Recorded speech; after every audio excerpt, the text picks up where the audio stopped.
My name is Evelyn Grace Morgan, and at 31 years old, I thought I'd learned how to brace for life's sharp edges. I thought I'd figured out how to take disappointment with grace, how to keep my shoulders square even when I felt like crumbling inside. But nothing prepared me for what my parents did that day. I never expected a simple Sunday lunch would become the moment that shattered whatever illusions I had left about being part of a family. What should have been just another quiet afternoon with my parents and siblings, filled with casseroles and polite laughter, turned into the most humiliating betrayal I've ever experienced. The kind that stains your memory in crimson and echoes at night like a closing door you weren't supposed to hear slam. Standing beside my younger brother and sister in our parents' living room should have been simply joyful. I should have been smiling at old photo albums or swapping stories over peach cobbler. But instead, I stood there frozen, my knuckles white around the stem of my wine glass, hearing my mother say the words I can never unhear. But years of unfair treatment had built up to this moment like pressure behind a dam. And when it burst, it didn't feel like water, it felt like glass. I still hear their cold words echoing. This isn't personal, Evie. We just feel the others are better suited to manage things. The others. That's what they said. Not your siblings. Not Alex and Sophie. No, just the others, as if I were something entirely apart from them. An outsider looking in. A forgotten mistake in a perfectly curated family photo. The memory of that night when I came home from college for Thanksgiving still lingers. I just earned the top spot in my program. I was giddy, bursting with pride. I walked in through the door, expecting celebration. But my news was drowned out by the announcement that Sophie had been asked to homecoming court and Alex had scored 3 goals in one game. No one asked about my grades. No one asked about me. Before I reveal what made their faces turn ghostly pale, before I tell you how I stood up, calmly walked to the center of the room, and dropped a truth bomb that changed everything, I need to take you back. Back to the beginning. To the root of the rot. To the things they never thought I'd remember. And if you've ever had to fight twice as hard for half the recognition, if you've ever been the invisible one in your own family, then leave a comment. Share your story. Because sometimes the only way to reclaim your power is to tell the truth so loud it drowns the lies. I grew up in a seemingly normal middle-class family in suburban Michigan. Our 2-story house with the white picket fence looked like it belonged in a brochure. Manicured lawn, maple tree in the front yard, wind chimes on the porch. My parents, Robert and Diana Morgan, were both respected in town. Dad was a numbers guy, an accountant with thick glasses and even thicker silence. Mom was the emotional one, a high school English teacher who read too much Hemingway and liked everything just so. Then there was Alex, 3 years younger than me, tall, athletic, and annoyingly charismatic from the time he could string together a sentence. And Sophie, 5 years my junior, with honey blonde curls, skin like porcelain, and a talent for ballet that had Mom whispering about Juilliard before she'd even lost all her baby teeth. And me? I was the one who blended in. I was quiet but curious. I preferred books to ball games, science kits to dance recitals. I earned straight A's from the time I could write my name properly, but somehow it never made a splash. My ribbons went on the fridge for a day, then quietly disappeared. Sophie's macaroni art from kindergarten? Still hanging in the hallway by the time she was in middle school. At first, I didn't question it. I thought that was just how things were. Some kids get the spotlight. Others clap politely from the wings. But then came the small cuts that bled in silence. When I was 13, I won first place at the regional science fair. I'd built a working model of a solar-powered irrigation system. My teacher said it was the kind of project they'd write about in journals. I came home clutching the blue ribbon like it was made of gold. That night, Dad took Alex to his first Little League tryout. Mom helped Sophie rehearse for her ballet showcase in the living room. No one asked where I'd been. I remember standing in the kitchen, slowly peeling the ribbon from my chest and placing it on the counter. I waited. An hour passed. 2. No one said a word. I wish I could say that was the worst of it, but it wasn't. By the time I graduated high school, valedictorian, full ride to a top-tier university, I had learned to celebrate my victories in silence. I'd stop at a coffee shop on the drive home and buy myself a cupcake with my name written on it in shaky icing. I'd sit in the car, whisper, "I'm proud of you," and eat the whole thing before walking through the door. It wasn't that my parents were cruel, not in the traditional sense. They didn't yell or hit or shame me outright. They just didn't see me. Or maybe they did and simply chose to look away. College was where I came alive. Away from home, I found people who noticed me. Professors who said my insights were brilliant. Classmates who chose me as their group leader. I double majored in environmental science and policy. Graduated summa cum laude. Started working with a nonprofit tackling clean water access in underprivileged communities. I traveled. I spoke at conferences. I led teams. I made something of myself. But every visit home still felt like stepping back into invisibility. Alex, now a real estate agent with a flashy smile and a trail of girlfriends, was the golden boy. Everything he touched turned to good enough in my parents' eyes. He flipped 3 houses and suddenly Dad was calling him a genius entrepreneur. Sophie, with her perfectly curated Instagram feed and part-time influencer gigs, still got doted on like she was 12. Mom made her favorite casserole every time she came over. Asked her to pick out wallpaper. Gushed about her eye for aesthetics. When I mentioned I was moving into a leadership role with the nonprofit, managing a $5 million grant initiative, Mom blinked and said, "That's nice, dear. Did you hear Sophie's TikTok about mental health hit 100,000 views?" I wish I could say I grew numb. But I didn't. Every shrug from Dad, every distracted nod from Mom, every time Alex interrupted me and no one corrected him, it all chipped away at something inside me, until all that was left was the quiet ache of being unseen. Then came the Sunday lunch. I should have known something was off. They insisted we all be there. Just a small family talk, Dad had said on the phone. Nothing serious. We gathered in the living room, just the 5 of us. Mom sat on the armrest beside Dad, both of them clasping their hands as if in prayer. Sophie looked radiant in some boho chic dress, snapping selfies by the fireplace. Alex leaned back with his arms slung across the couch like he owned the place. I sat in the corner. "We've made some decisions," Mom began, voice gentle but rehearsed.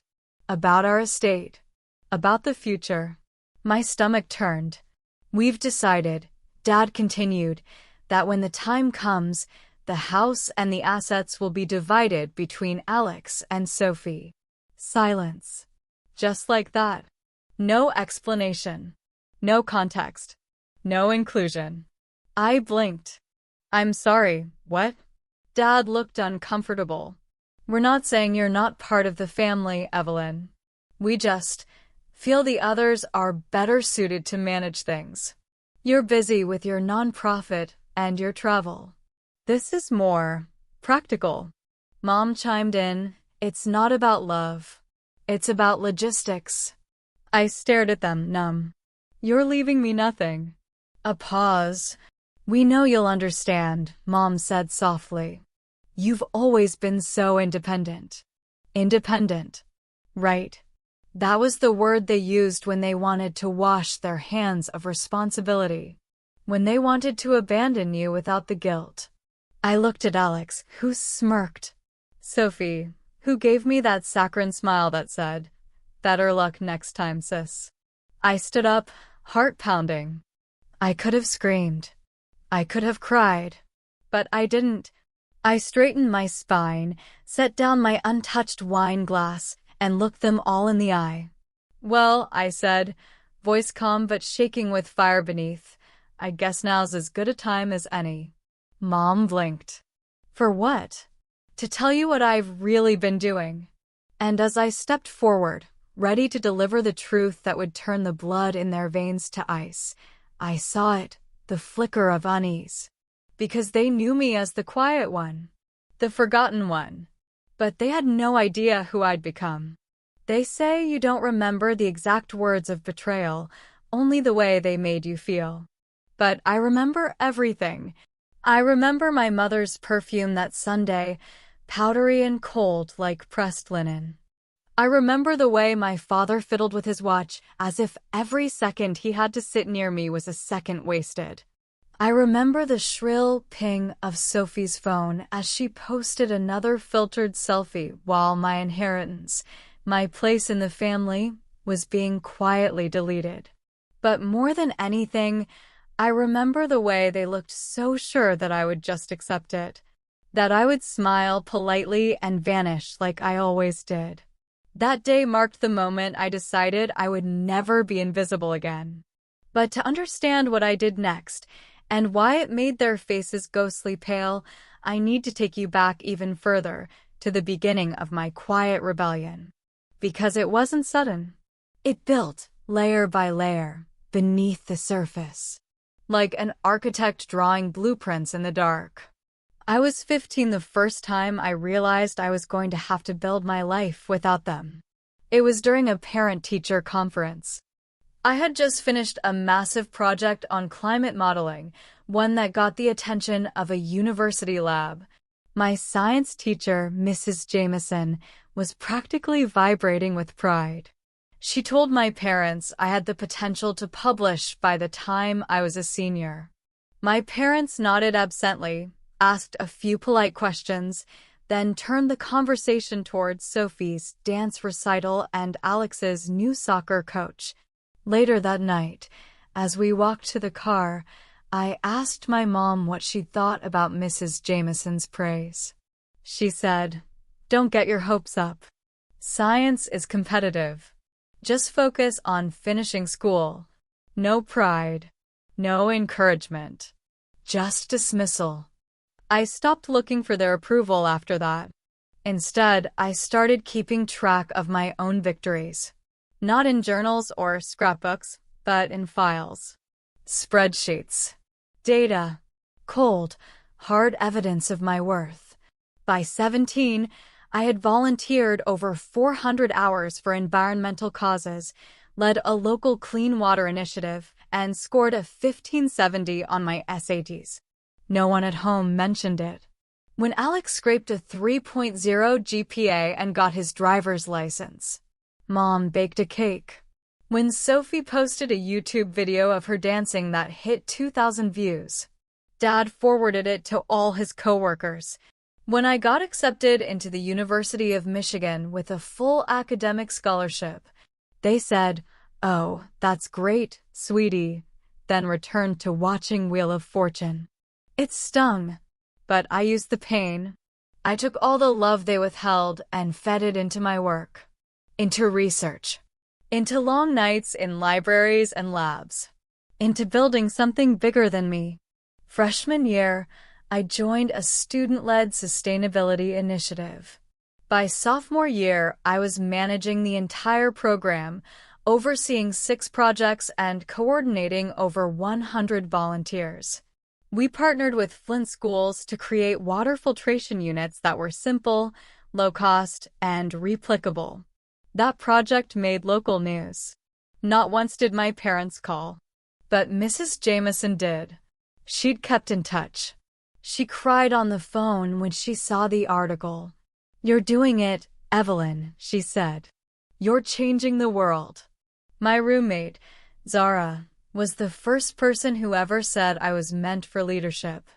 She was everything I wasn't: bold, outspoken, and unafraid of taking up space. She could walk into a room and make people look without even trying.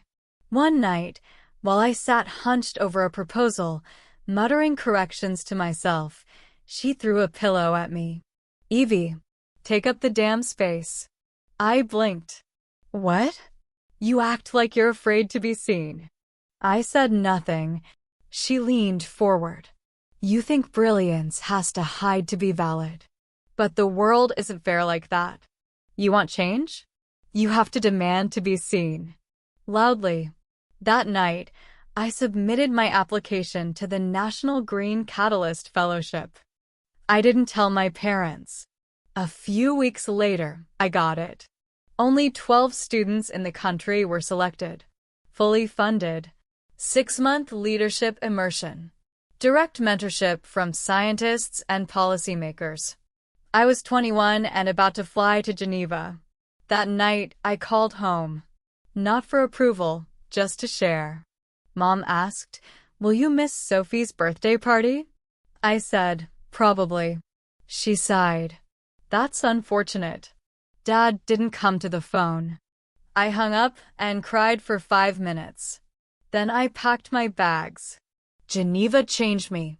Not just because of the prestige or the panels or the sudden way people listened when I spoke, but because it showed me what my life could be, was becoming. There, I wasn't Evelyn the Shadow. I was Evelyn Morgan, scientist, activist, innovator. I presented to the World Water Council. I met with NGOs. I helped design a pilot program that brought clean drinking water to over 12,000 people across 3 countries. And, still, no call from home. Zara messaged me from back at campus. "Evie, you're a legend. Your mom must be bursting with pride." I laughed bitterly. My mom thinks I should settle down and get a stable job. Something closer to home. She sent back a single line. "Build your own home, Evie." So I did. By 27, I was a director at Global Wellspring, a nonprofit working on clean water access worldwide. I managed budgets, teams, and campaigns. I testified before state legislatures. I led a successful crowdfunding drive that raised $2.3 million in under 3 months. And yet, when I went home for Christmas that year, Sophie spent the dinner talking about how she might start a lifestyle brand. Alex talked about flipping a new condo. No one asked me about my work. I sat there, listening to the clink of cutlery, and wondered how many more holidays I'd spend erasing myself just to avoid making others uncomfortable. After dinner, I stood in the kitchen while Mom packed leftovers. I asked her quietly if she'd ever been proud of me. She didn't look up. "I don't know, Evelyn," she said.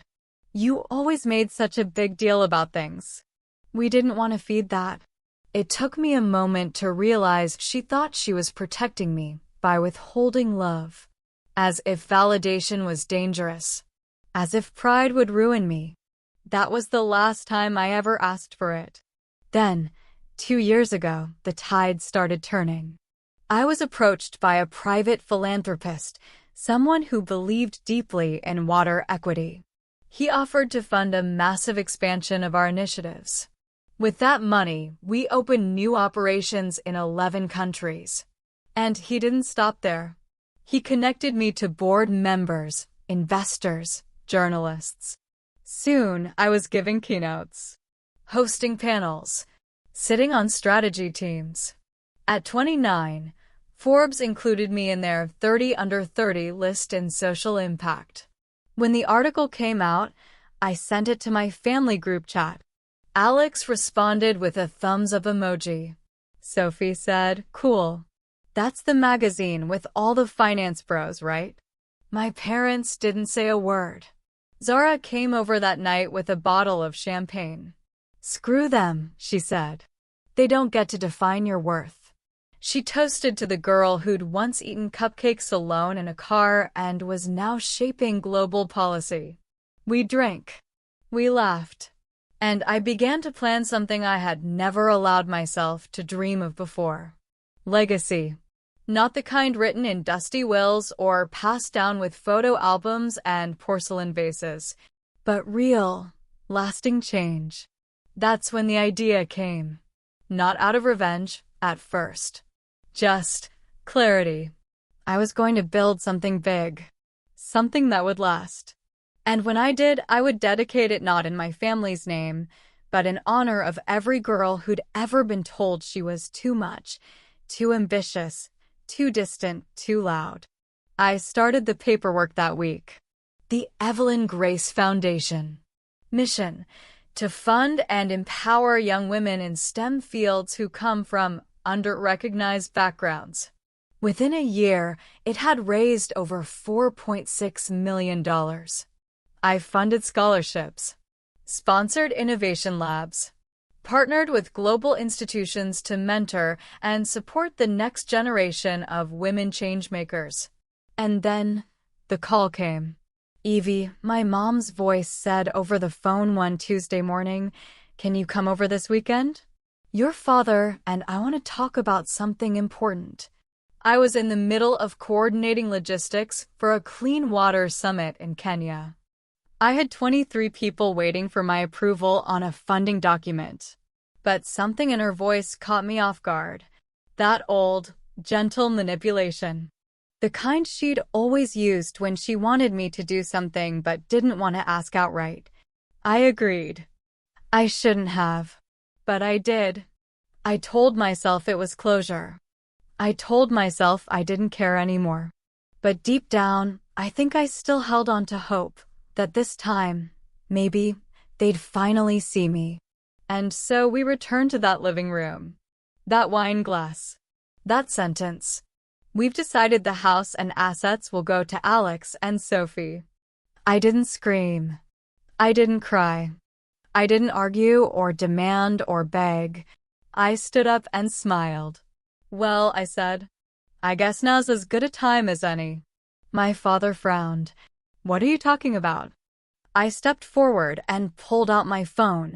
"I'm recording this," I said, "because later, when you try to rewrite history, I want to remember your faces."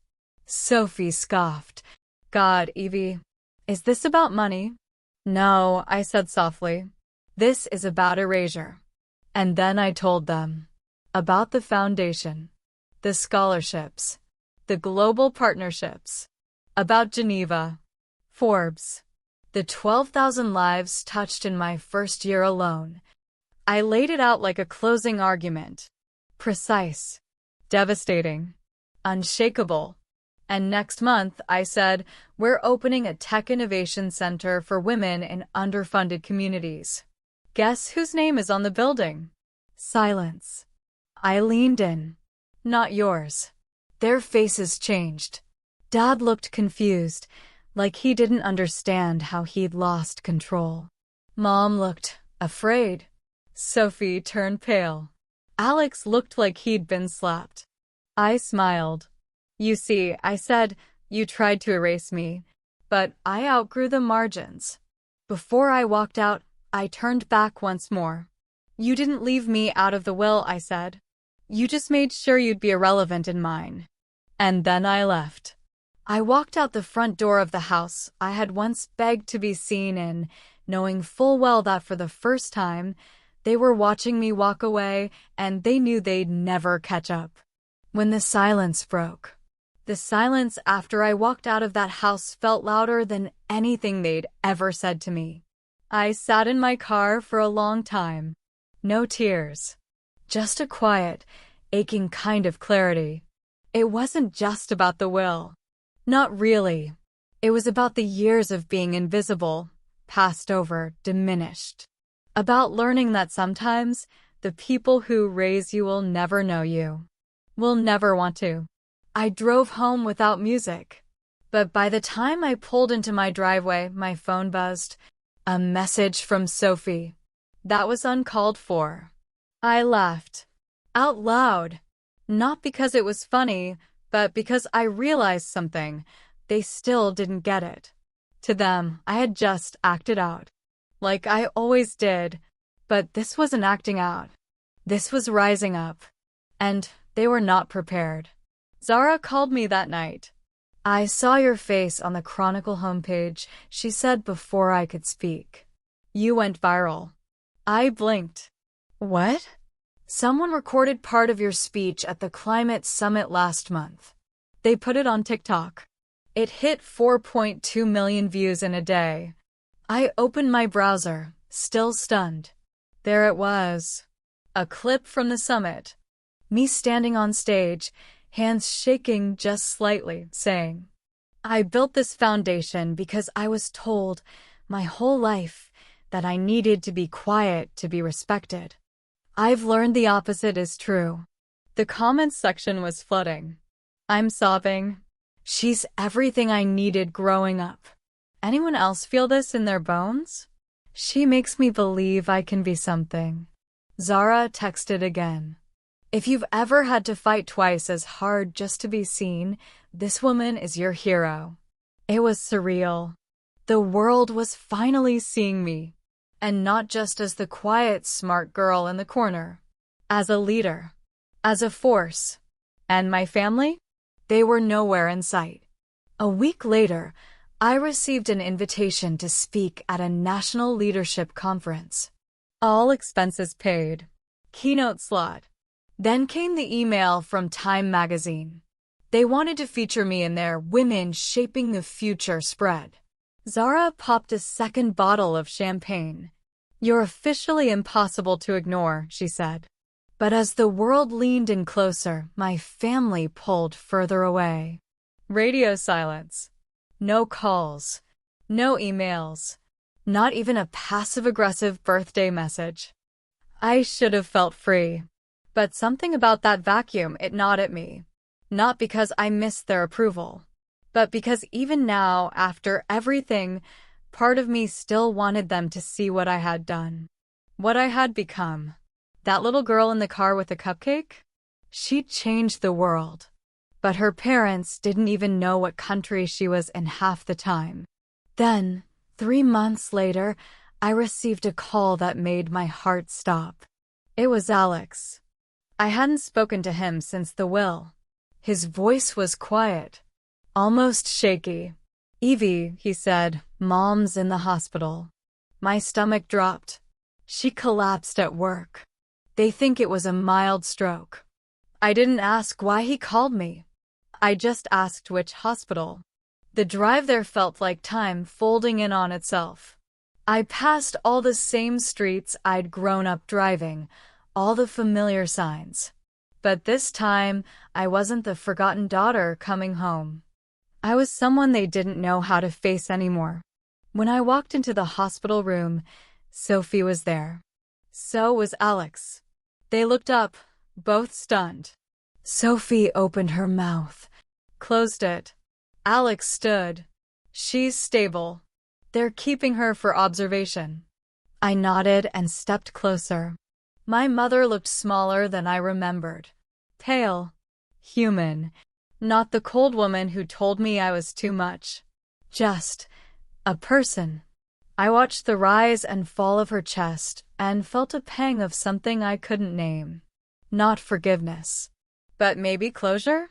She opened her eyes and saw me. Her lips parted. "You came," she said, barely audible. I did. She reached out a frail hand. I didn't take it, but I didn't walk away either.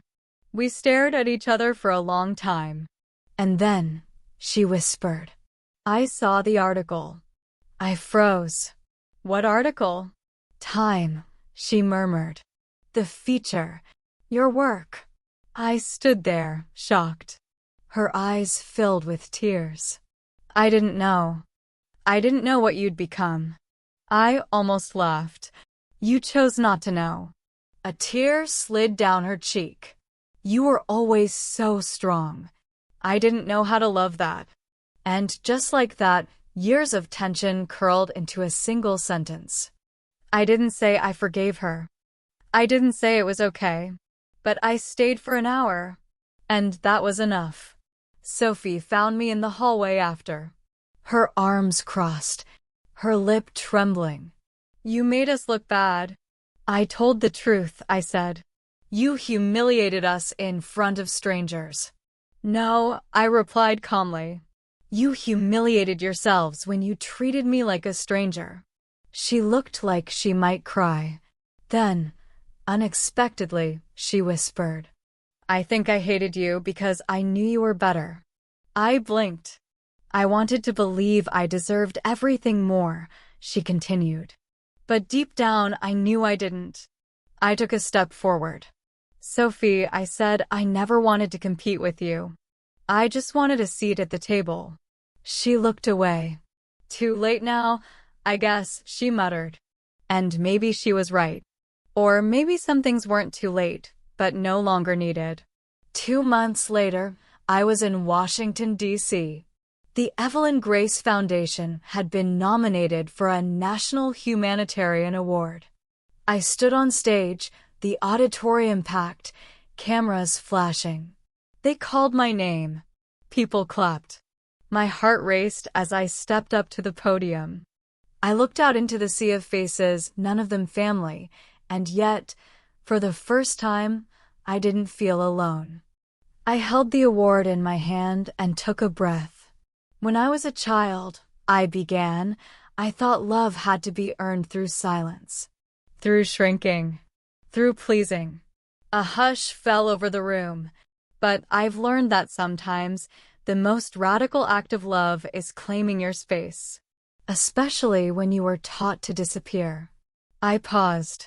If you've ever been told you weren't enough, too loud, too quiet, too emotional, too ambitious, this is for you.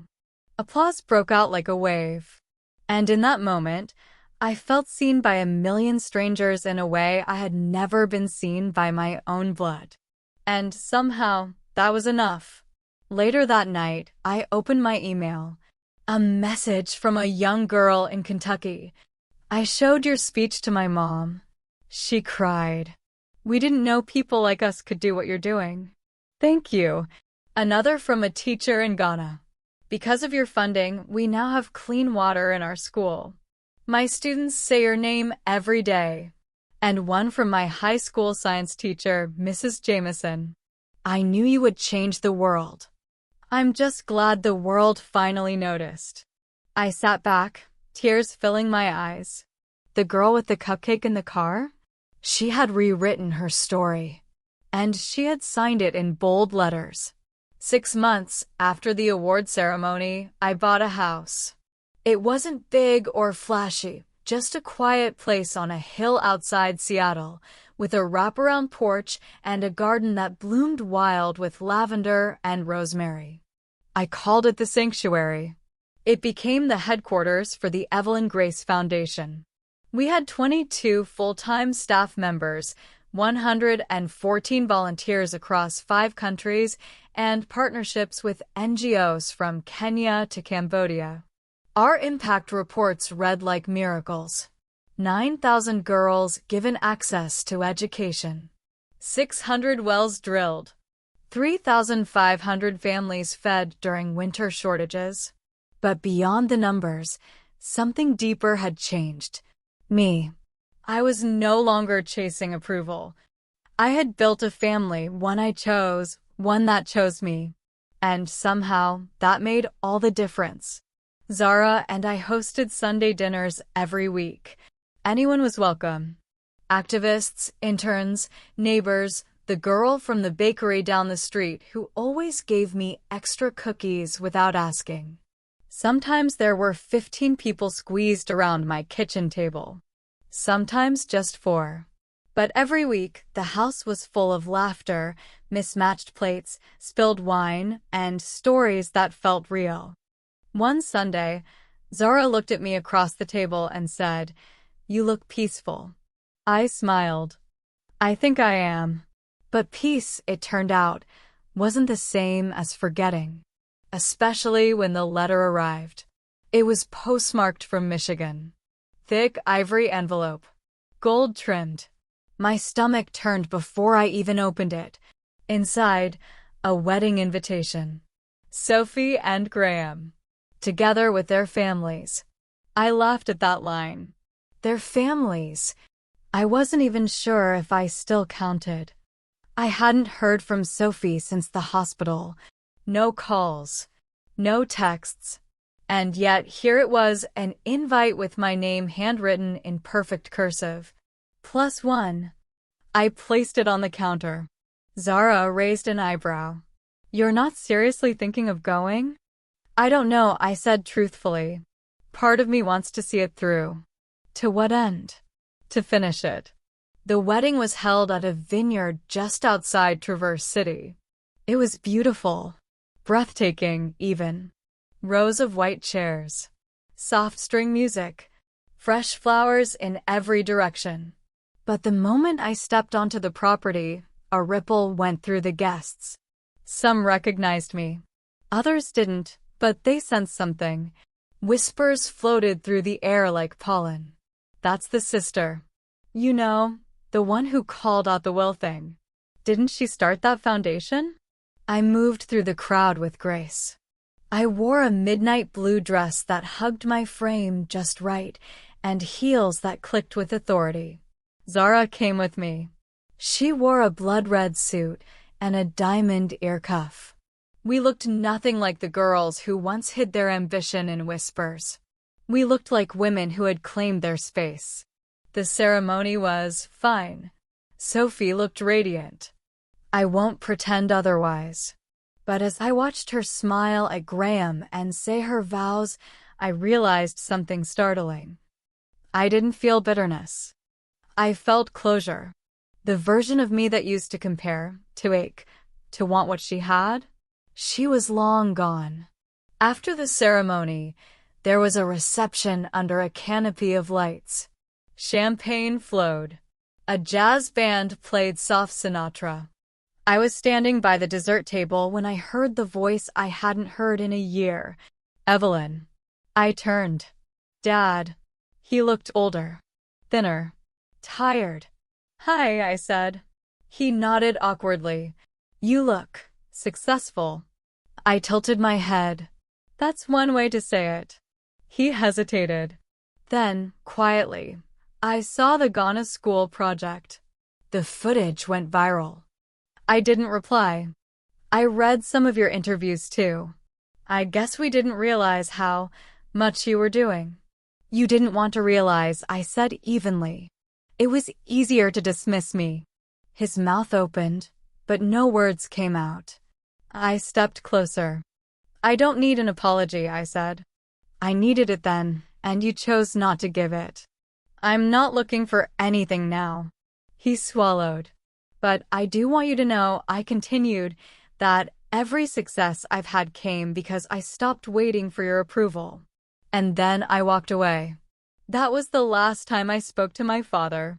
Sophie found me later, just as the lights dimmed and the first dance ended. She looked stunning and exhausted. She held a glass of white wine and didn't smile. I didn't think you'd come, she said. I wasn't sure I would. She stared at me for a long moment. Then, why did you? I shrugged. To make sure I could. She let out a laugh, short and sharp. You're different. I'm free, I corrected. She nodded slowly. Must be nice. It is. She reached into her pocket and handed me something. A folded photo, crinkled at the edges. It was of us. As kids, at the kitchen table, frosting cupcakes with crooked grins. You remember this day? She asked. Of course. Mom made me lick the spoon first. You cried in the bathroom. I smiled, bitterly. That sounds about right. Sophie looked down. Sometimes I think we both deserved better. I didn't argue. I just said, maybe now we can be better.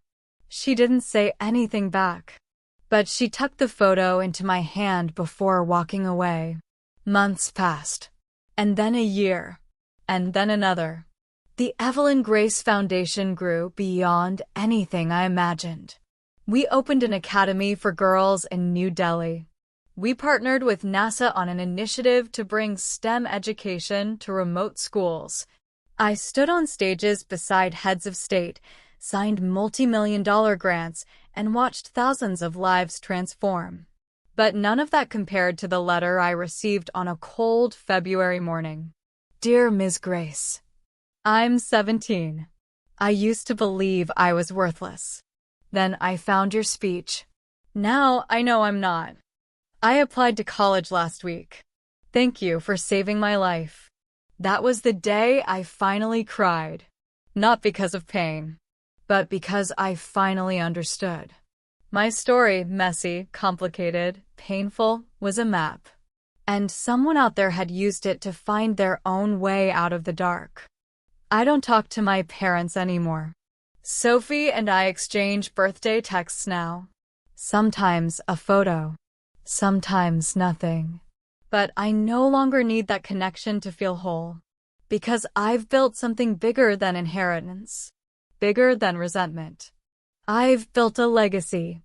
I mentor girls who remind me of who I once was.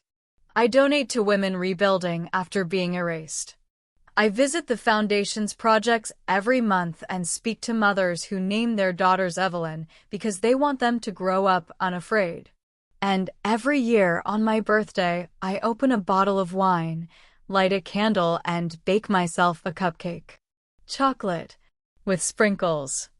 I sit on the porch of my sanctuary and remember the girl in the back seat, the one with the melting frosting and the silent ache.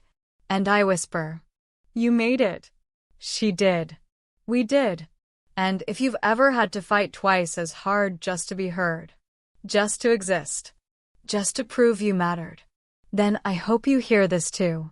You are not too much. You were never too much. They were simply not enough. But you? You are everything. And now, finally, they see it too.